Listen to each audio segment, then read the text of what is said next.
Mocro Maffia's biggest drug criminals in Europe. Today, we're going to dive into the world of Europe's most notorious drug kingpins, and it's safe to say that we've got a real doozy on our hands. Meet Gwenette Martha, the mastermind behind the infamous Mocro Maffia gang. He's made millions upon millions of euros through his drug empire and has even been linked to several high-profile assassinations. So, sit tight, grab some popcorn, and get ready to learn about one of the biggest criminal masterminds that Europe has ever seen. Gwenette Martha was born in Suriname in 1976 and moved to the Netherlands as a child. He grew up in Amsterdam's Bijlmer neighborhood, which is known for its high levels of poverty, unemployment, and crime. Martha became involved in criminal activities at a young age and quickly rose through the ranks of the Amsterdam underworld. Martha was known for his charisma and his ability to connect with people from different backgrounds. He had a talent for organizing and managing criminal enterprises, which helped him build a network of loyal followers. Martha was also ruthless when it came to protecting his interests, and he was not afraid to use violence to eliminate his rivals. As Martha's reputation grew, he became one of the most powerful figures in the Dutch criminal underworld. He was closely associated with the Mocro Maffia, a group of young Dutch Moroccan criminals who had gained notoriety for their involvement in drug trafficking and violent crimes. Martha was seen as a mentor and a leader by many members of the Mocro Maffia, and he played a key role in the group's expansion into other parts of Europe. Despite his criminal activities, Martha was also known for his philanthropy and his efforts to give back to the community. He supported several charities and community organizations, which helped him to maintain a positive image among some people in Amsterdam's Bijlmer neighborhood. The Mocro Maffia is a criminal organization that originated in the Netherlands in the early 2000s. The term Mocro is a slang term for the people of Moroccan descent, which reflects the group's origin and identity. Gwenette Martha was closely associated with the Mocro Maffia and was seen as one of the group's most influential members. Martha played a key role in the expansion of the Mocro Maffia's activities beyond the Netherlands, including into countries like Spain and Belgium. Martha's involvement with the Mocro Maffia helped him to amass a significant amount of wealth and power, but it made him a target for rival criminal groups and law enforcement agencies. The Mocro Maffia has been involved in several high-profile crimes in the Netherlands and other countries, including assassinations and bombings. The group's activities have led to increased scrutiny from law enforcement agencies, and several members have been arrested and convicted in recent years. Despite efforts to dismantle the organization, the Mocro Maffia continues to operate in the Netherlands and other parts of Europe.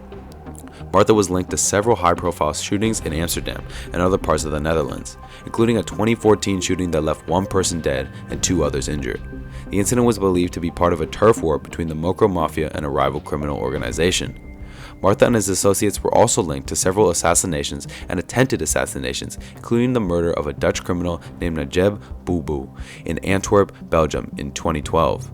Boubou was believed to have been involved in the drug trade and was seen as a rival to Martha and the Mocro Maffia.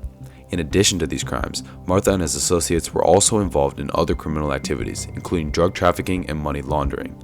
The group operated a complex network of criminal enterprises that spanned several countries, making it difficult for law enforcement agencies to track and dismantle their operations.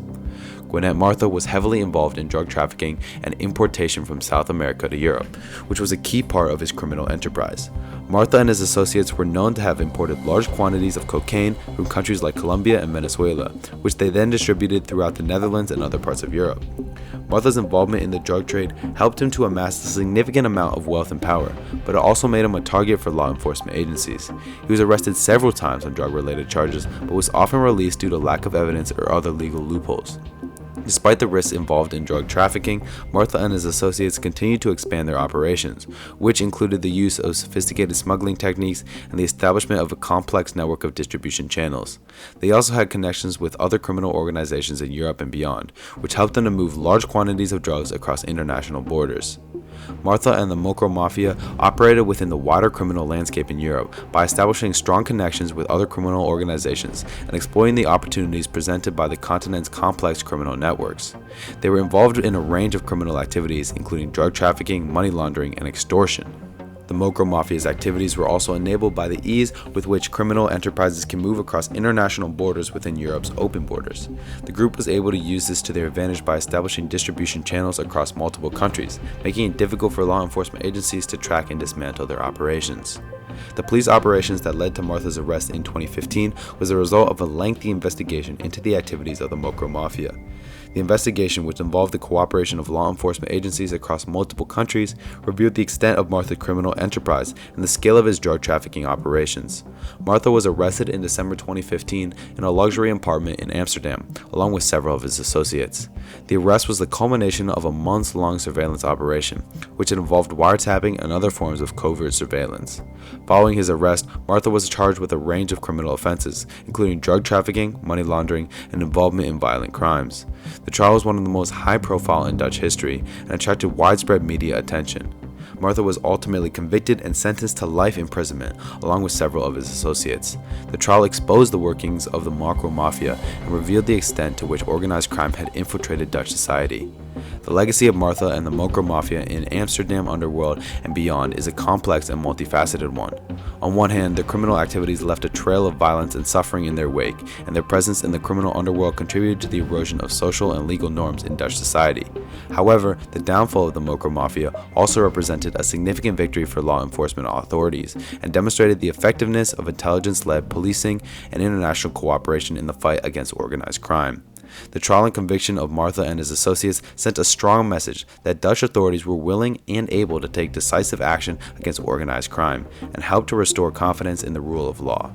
The legacy of Martha and the Mocro Maffia also serves as a cautionary tale about the dangers of drug trafficking and organized crime, and the devastating impact these activities can have on individuals and communities. It underscores the need for comprehensive strategies to combat drug addiction and other associated problems, as well as the importance of strong law enforcement and measures to disrupt and dismantle organized crime networks. The activities of the Mocro Maffia and other organized crime groups have had wide-ranging implications for European societies and economies. The illegal activity of these groups have the potential to destabilize political systems, undermine public safety, and weaken the rule of law. The drug trade in particular is a major driver of organized crime and poses significant challenges for law enforcement and public health authorities.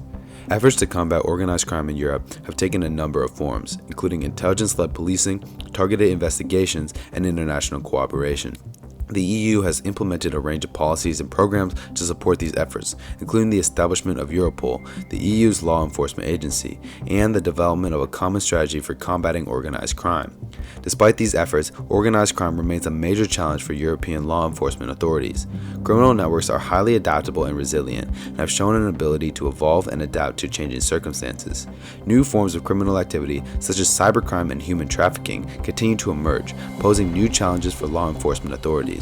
Addressing these challenges require a multifaceted approach, combining strong law enforcement measures with comprehensive social and health policies to address root causes of drug addiction and other associated problems. It also requires continued international cooperation and collaboration, both within the EU and with other regions of the world, to disrupt and dismantle organized crime networks and protect the safety and well-being of European citizens. Thanks for tuning in to this video. Don't forget to hit that like and subscribe button and leave a comment below to let us know who you'd like us to cover next. Until next time, stay curious and stay safe.